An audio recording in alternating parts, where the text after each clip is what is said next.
And I am, frankly, a radical. I am, because I believe that there needs to be radical change. And I believe that that change needs to be always viewed through these three words that I think should always stand at the heart of everything any politician should really do. But personally, I definitely believe it's something that the Conservative Party, or hopefully this changing Conservative Party, this renewal is supposed to be doing at the moment, will see. And those three words are honesty, integrity, and reality. So firstly, honesty.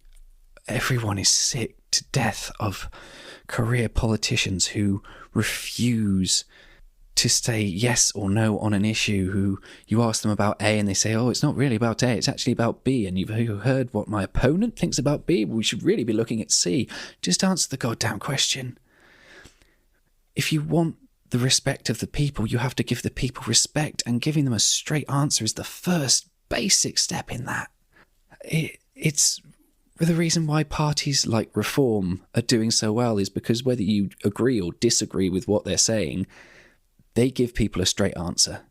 Yes, no, maybe, but I'm not sure. I will go out and find out and come back to you with more information.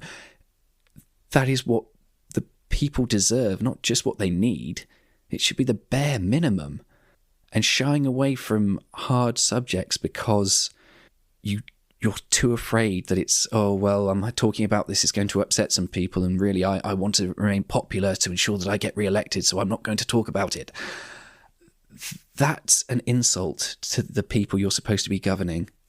I can't speak for everyone, but I know that I will respect someone who speaks the truth, hard truths, or soft truths, any sort of truth, more than anyone who starts blowing smoke up my ass and just prattles on about nonsensical anything, just drivel. We deserve better from our politicians.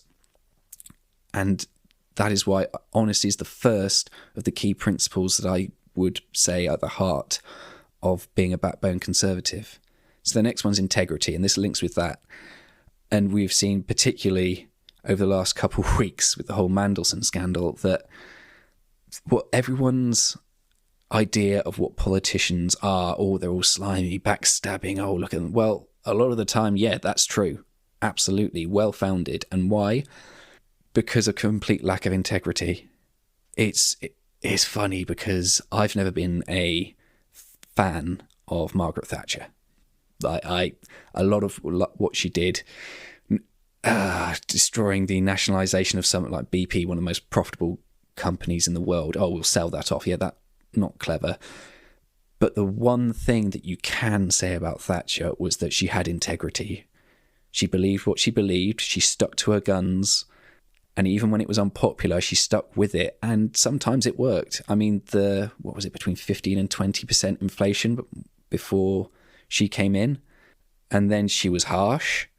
She ruined a lot of people's lives, but she did build the foundation upon which the economic success of the UK over the next 2 decades was built. And you can't argue with those kinds of results. You can argue whether she could have been nicer in the way that she did it, but it did work. And frankly, hard times call for hard people. And it's a shame so many people were collateral damage there. The miners, all the unions, but what had to be done, or at least if you're of that particular perspective, that was what had to be done. You always knew where you stood with her. You believed what she said because she'd stuck to what she said. And how many politicians, mainstream politicians now, can you say that about? Really? So many U-turns and refusal to answer the questions and constantly backtracking and U-turning, and it's a fundamental it causes a lack of respect by the electorate in our politicians. And how are you ever supposed to have faith that your politicians are going to do the right thing if you don't respect them? So yeah, integrity. There you go. And the last one's reality. And this is the concept which really drove its way home with me, that you have to deal with the way the world is, not the way you hope it is.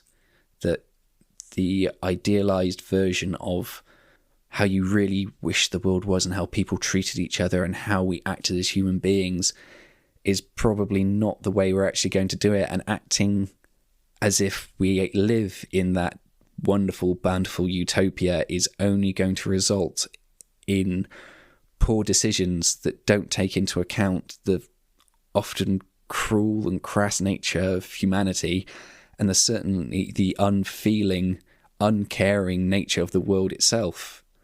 I would love it if we could all live in a time of abundance where there was no need for the armed forces, no need for police. Everyone just got on with their lives and let everyone else free to do whatever they want. But that's just not the case. And acting as if we're already in that world and legislating as if we're already in that world will only lead to disaster. We cannot put our morals so high that they conflict with taking pragmatic choices that will result in a net gain for the most people. Now, I'm not standing here sort of being a total utilitarian. I'm just saying that if we only ever choose our actions based on what we believe our actions should be, rather than what's going to have the biggest benefit, then we're never going to get anywhere.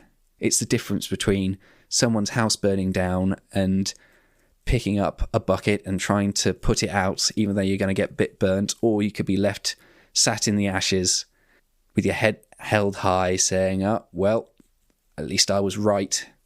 I'd rather stop the thing from burning down and get a little scorched on the way.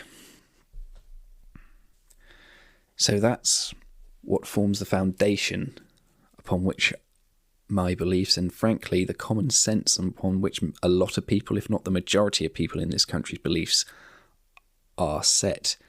The question is, why doesn't that transfer into political action?